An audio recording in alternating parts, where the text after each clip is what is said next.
Bonjour à tous. Aujourd'hui, je vais faire une recette de gâteau typique de ma région, le Poitou-Charentes, qui s'appelle le Scoffa. S-C-O-F-A. Donc sucre, crème, œuf, farine, amande.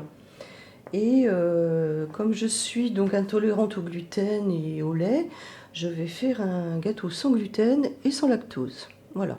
Donc les ingrédients pour la génoise, donc on a besoin d'un paquet, une boîte de 6 œufs. Donc on séparera les blancs des jaunes.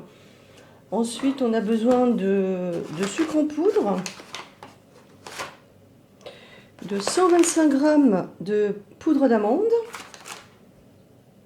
On a besoin également de farine. Alors moi je prendrai de la farine de maïs.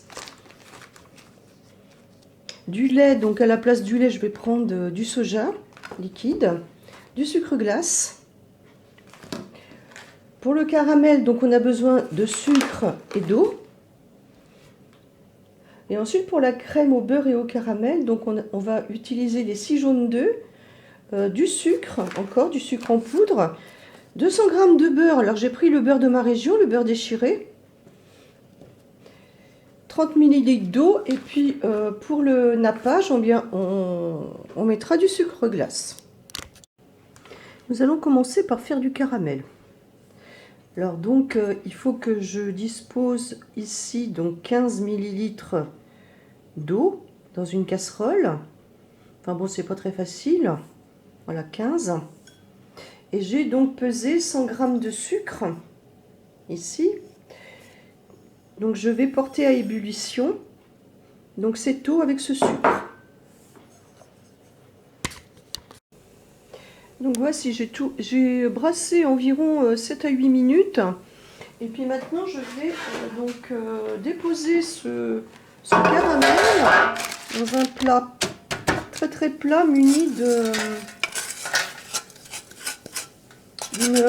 d'une feuille de papier cuisson. Je vais attendre que ça refroidisse. Et puis ensuite on va donc mouliner. Donc ce caramel, on va l'utiliser donc en poudre. Donc voici.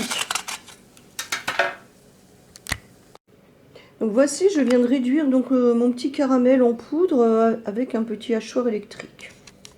Donc on va réserver. Nous allons donc commencer la génoise. Alors pour cela, donc je vais placer donc les 125 g d'amandes en poudre dans un saladier.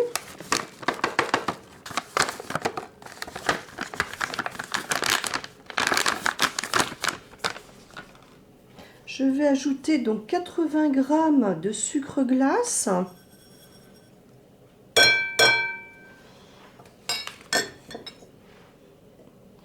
Donc moi, comme je ne peux pas prendre de lait, je prends du lait de soja. Donc 80 ml de lait de soja. Donc je dispose d'une éprouvette en fait déjà parce que je fais pas mal de choses moi-même. Mais vous pouvez le peser également sur la petite balance de ménage. Et donc je rajoute 80 g de farine de maïs. Et je rajoute aussi de la gomme boire, ça va remplacer les gluten. Donc c'est une fécule en fait gluante. Donc là je vais mettre une cuillerée à café. Voilà. Et donc ceci, je vais le mélanger. Voilà. Donc je prends un fouet un peu épais, comme ça. Donc je vais prendre un fouet un peu épais. Voilà. Donc on va mélanger tout ça.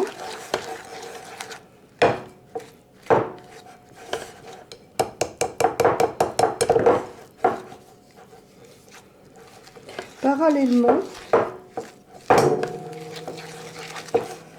je vais placer des blancs en neige dans le bol de mon robot. Je vais séparer donc les blancs des jaunes pour 6 œufs. En principe, il faudrait que je ne mette que... que 5 œufs donc dans ma préparation en blanc pour les blancs en neige.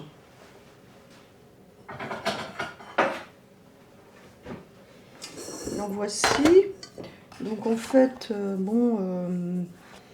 je vais casser donc ici les coquilles et je vais donc verser le blanc dans le bol du robot.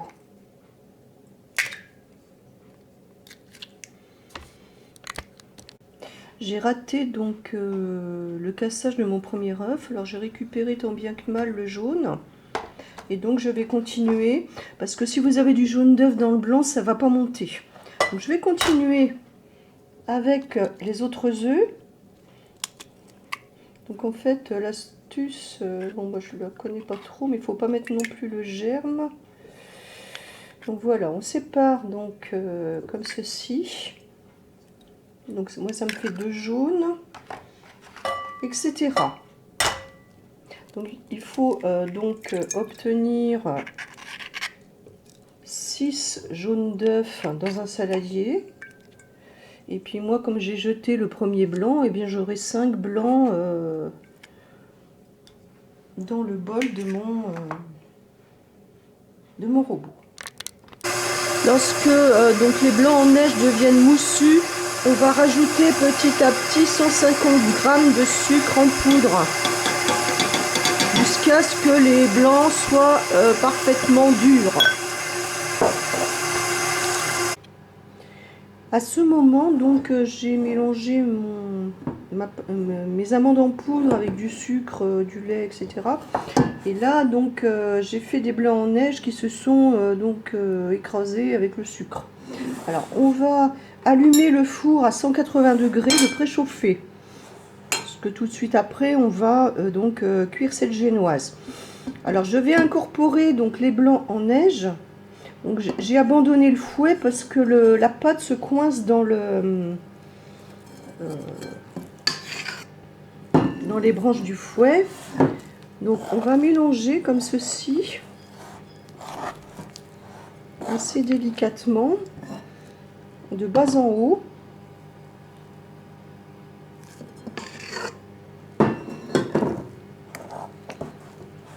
Afin d'obtenir quelque chose d'un peu plus homogène. Voici. Donc j'ai garni un plat très plat, une plaque de papier sulfurisé. Et je vais donc verser la génoise à l'intérieur.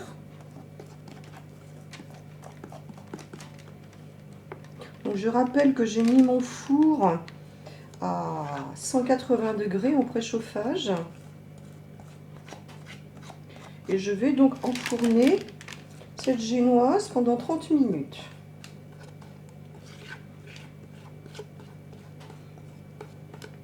Donc mon plat a l'air d'être beaucoup trop grand, mais c'est pas grave.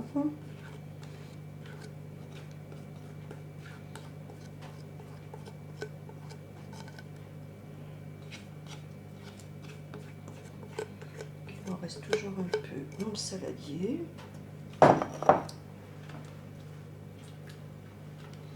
Je vais donc enfourner 30 minutes à 180 degrés. Pour la crème au beurre, donc je verse 50 g de sucre et 30 ml d'eau dans une casserole. Et je vais porter donc ce caramel à ébullition.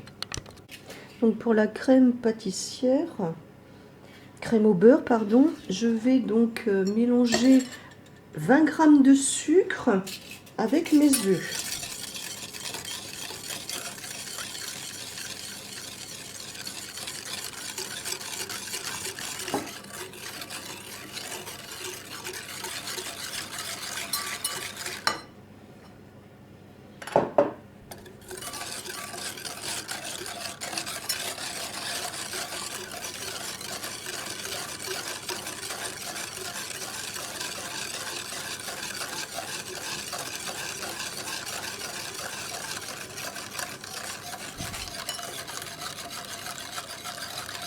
Donc ensuite, je vais aller chercher donc le caramel, donc l'eau et le sucre que j'ai porté à ébullition.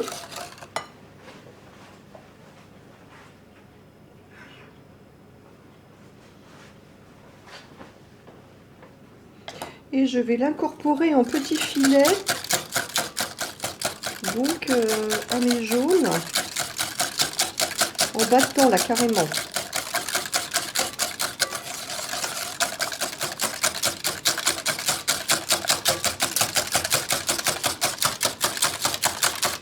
En fait, la chaleur va faire cuire les jaunes d'œufs. Hein.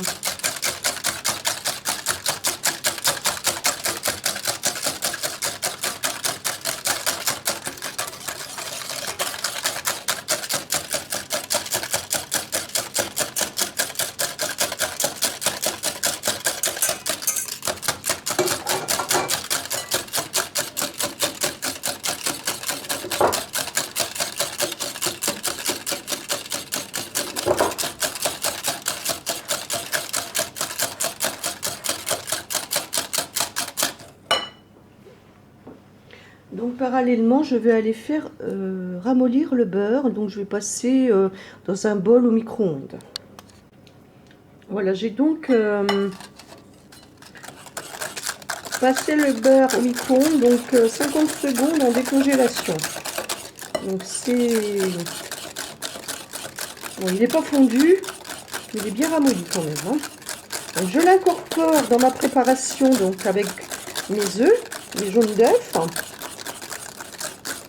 et le sucre au départ et que j'avais réservé. Donc, je vais retirer le petit hachoir. Et donc voilà.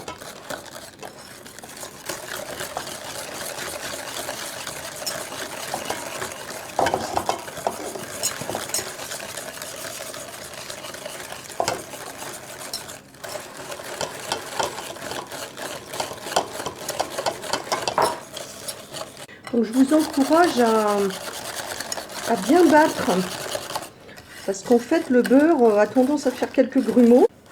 Donc lorsque la génoise va être... N'hésitez pas donc à bien battre au fouet pour que les petits morceaux de beurre disparaissent quasi complètement. Voilà. Voilà, pour avoir quand même une crème bien homogène.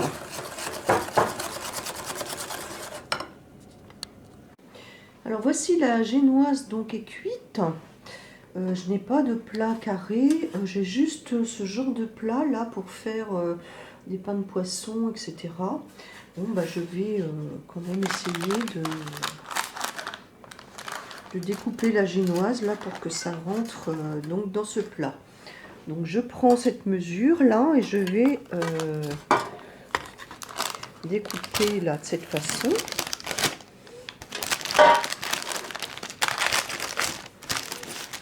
Découper ça. Je vais essayer de faire plusieurs épaisseurs. Donc voilà, j'ai déjà cassé un morceau. Ça ne m'étonne pas de moi. Voilà. Donc je vais placer donc, cette partie donc au fond de mon plat. Je vais faire un peu comme un millefeuille en fait. Ensuite, je vais rajouter une couche de crème au beurre.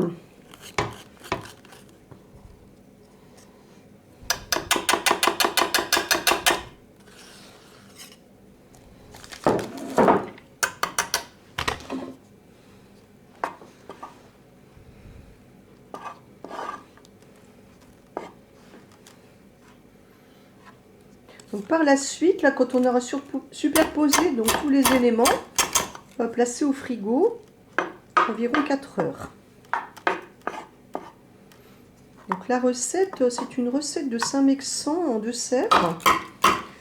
Et lorsque le boulanger a pris sa retraite, il a offert la recette aux sœurs de Niort, là, les carmélites ou les ursulines, je ne sais plus trop. Ainsi qu'un couvent à Lisieux et plusieurs autre rétablissement. Donc ensuite, eh bien, je vais ici. Faut pas que je mette de. Voilà. Donc je rajoute une autre épaisseur.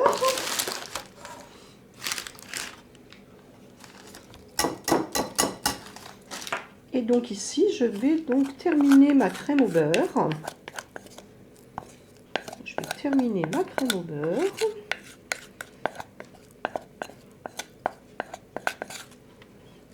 Je vais bien la répartir sur l'ensemble du moule. Donc en fait, c'est pas un moule pour la cuisson, puisqu'on a déjà tout fait cuire. C'est uniquement un moule pour faire du moulage et pour le refroidissement.